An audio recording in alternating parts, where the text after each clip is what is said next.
அஸ்ஸலாமு அலைக்கும். இன்றைக்கி நான் பாயில் பண்ண எக் ஃப்ரை பண்ண போகிறேன். அதுக்கு ஃபஸ்ட்டு நான் 5 முட்டையை பாயில் பண்ணி வச்சுருக்கேன். பாயில் பண்ணதுக்கப்புறமா இந்த மாதிரி 2 கட் பண்ணிக்கிட்டேன். அதுக்கப்புறமா அடுப்பில் நான் ஒரு தவா வச்சுருக்கேன், நான்ஸ்டிக் தவா வச்சுருக்கேன். தவா நல்லா சூடானதுக்கப்புறமா இதில் கொஞ்சமான ஆயில் சேர்த்துக்கிறேன். ஆயில் நல்லா சூடாகணும். சூடானதுக்கப்புறமா இதில் நான் 1/2 ஸ்பூன் பெப்பர் சேர்த்துக்கிறேன். அப்புறமா 1/2 ஸ்பூன் ஜீரகத்தூள்,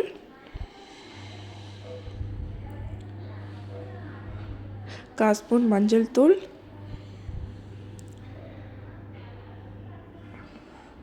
காரத்துக்கு ஏற்ப மிளகாய்த்தூள்,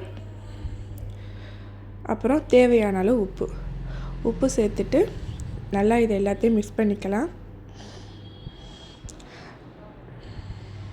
நல்லா மசாலா எல்லா இடத்துலையும் படுற மாதிரி நல்லா மிக்ஸ் பண்ணிக்கணும்.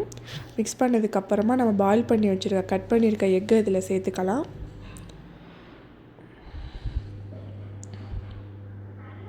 எல்லாத்தையும் இதில் சேர்த்தாச்சு. சேர்த்ததுக்கப்புறமா இந்த மாதிரி எல்லா இடத்துலையும் படுற மாதிரி நல்லா மிக்ஸ் பண்ணிக்கணும்.